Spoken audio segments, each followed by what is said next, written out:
मला इथे बोलण्याची संधी दिली त्याबद्दल आयोजकांचं मी मनापासून आभार मानते. आदरणीय व्यासपीठ, माझे सर, मला कुठल्या क्लासेसचं प्रमोशन नाही करायचं, पण खरंच सांगते की तिथे क्लास केले आदरणीय रामराव सर, ज्यांनी वेळोवेळी माझ्या महाराष्ट्र वनसेवा PSIच्या इंटरव्ह्यूच्या वेळी नेहमी मला मदत केली आणि माझे इंटरव्ह्यू घेतले. आदरणीय व्यासपीठ, उपस्थित वडीलधारी मंडळी आणि उद्याचं भारताचं भविष्य, सर्वात आधी मी माझी कुटुंबाची पार्श्वभूमी सांगते. माझे वडील हायस्कूलला मुख्याध्यापक, सध्या रिटायर्ड झालेले, भाऊ आर्किटेक्चर, बहीण लेक्चरर आणि या सर्वांचा कुटुंबाचा आधारस्तंभ म्हणजे माझी आई. ओव्हरऑल सांगणं झाल्यास मी सुसंस्कृत आणि सुशिक्षित फॅमिलीमध्ये माझा जन्म झाला. तो बाकीच्या विद्यार्थ्यांसारखं जे अर्न करायचं असते ते स्ट्रगल मला नव्हते. मला फक्त आणि फक्त एक एक्झाम मला क्रॅक करायची होती स्वतःची आयडेंटिटी क्रिएट करण्यासाठी. माझं घरचं वातावरण अगदी स्पिरिच्युअल राहिलेलं आहे आधीपासून. जेवढं माझं MPSCचं शेल्फ आहे तेवढंच माझ्या वडिलांचं पोथी पुराणाचं शेल्फ आहे. नेहमी ते वाचत असतात, मला मोटिवेट करत असतात. माझं प्राथमिक शिक्षण मसोया या एका खेडेगावी झालं. त्यानंतर मी BSc केलेलं कॅम्पसमधनं, फिजिक्समधनं पोस्ट ग्रॅज्युएशन केलं आणि BEd केलं. पोस्ट ग्रॅज्युएशनला मी युनिव्हर्सिटीला मी टॉपर होते. सो ओव्हरऑल माझं अकॅडमिक स्ट्रॉंग राहिलेलं. तर मला ऑब्वियस आहे थोडं स्ट्रॉंग होतं अजून की 1-2 वर्षात मी MPSCची एक्झाम काढेलच काढेल. तर सरांकडेच माझे क्लासेस झाले, सरांनी मला शिकवलं. त्यावेळेस तर हिस्ट्री शिकवायचे आम्हाला. तर 5-6 महिन्याच्या अभ्यासात मी नगर परिषदेची एक्झाम झाली होती, municipal taxation and administrative officer 2019ला. तर त्याची पहिली परीक्षा पास झाली. 9 मार्क्सनी माझं फायनल रिझल्ट केला. दरम्यान मी PSI आणि वनसेवा दिलेल्या कॉस्ट अटेम्प्टमध्ये माझं प्रिलिम्स, मेन्स आणि इंटरव्ह्यूला मी क्वालिफाय झाले होते. तो अजून एक स्ट्रॉंग होते की आपलं होईलच 1-2 वर्षात. पण कोरोना आला. कोरोनामध्ये 2 वर्ष सहज निघून गेले आणि 2 वर्ष ते आणि 1 वर्ष ते परीक्षेचा फेजच असा असतो. प्रिलिम्स, मेन्स आणि इंटरव्ह्यू होतपर्यंत तुमचे 1.5-2 वर्ष चालले जातात. तर माझे 3 वर्ष चालले गेले होते त्यात. नंतर 23 महिन्यानंतर PSIची फिजिकल झाली. सरांनीच इंटरव्ह्यू घेतला होता, वनसेवेचा पण इंटरव्ह्यू घेतला. वनसेवेला मी महाराष्ट्रात OBC फिमेलमध्ये 5वी आले, पण जागा 4च होत्या, तर ते माझं थोड्याने राहिलं. PSIचं राहिलं माझं. फिजिकलला मला कमी होते, धावणं म्हणजे त्याने झालं नाही. त्यातही मी OBC फिमेलमध्ये फर्स्ट रँकची जी महिला होती तिच्यापेक्षा मला 2 मार्क्स जास्त होते, पण फिजिकलमध्ये मला एकदम काठावर 55 मार्क्स होते. तो फायनल रिझल्ट केला. त्याच्यानंतरची परिस्थिती वेगळी होती. आधी जसं माझ्या कुटुंबामध्ये नाव होतं, सर्व म्हणायचे की अधिकारी होईलच. ॲक्च्युली खूप काय असं नाही आहे, पण जेव्हा आपले रिझल्ट निगेटिव्ह येतात तो पाहणाऱ्यांचा दृष्टिकोन चेंज होतो तुमच्याकडे. तो मला हेच सांगायचं आहे की कोणी काही म्हणून स्वतःचे प्रयत्न तुम्ही सुरू ठेवा. ते म्हणतात ना, यशाचे मधुर चांगले पाहायचे असेल, सतत प्रयत्नाची चंद्रमा तेवत ठेवावी सतत. Hard work always defeat talent when talent doesn't work hard. Smart work, hard work हे दोन्ही MPSCची नीड आहे, हे मी तुम्हाला सांगू इच्छिते.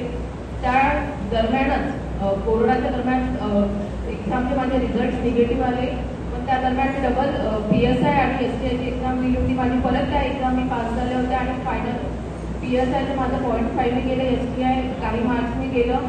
तो असे रिझल्ट माझे 0.5, राज्यसेवा प्रिलिम्स 1 मार्क्सनी गेली होती, टॅक्स असिस्टंट 0.25. माझी मोटिवेट म्हणाली की 1 मार्क्सनी गेली, 1.50नी गेली, 1.25नी, आता 0 झालं, म्हणजे आता यावेळेस लागेल, अशी माझी मोटिवेट म्हणाली होती मला.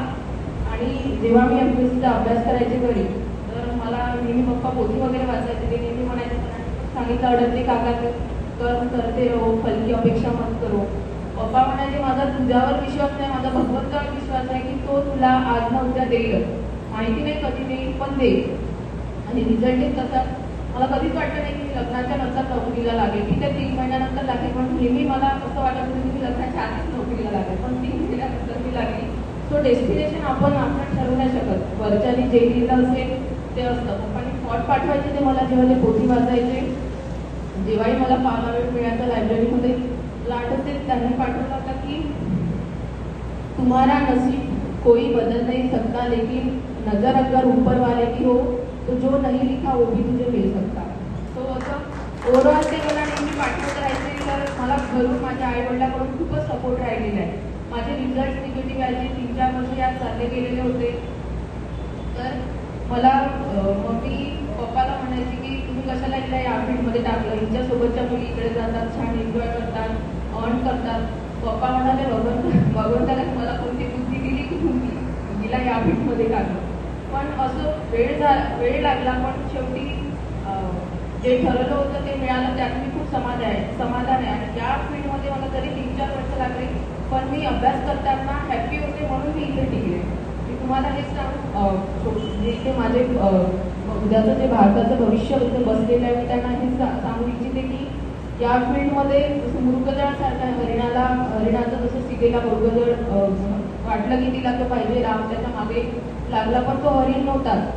जसं आपल्याला उन्हाळ्यात दिसते की रोडवरती ऑइल पडलेले आहे, जवळ जाऊन बघतो तर it's just like an illusion.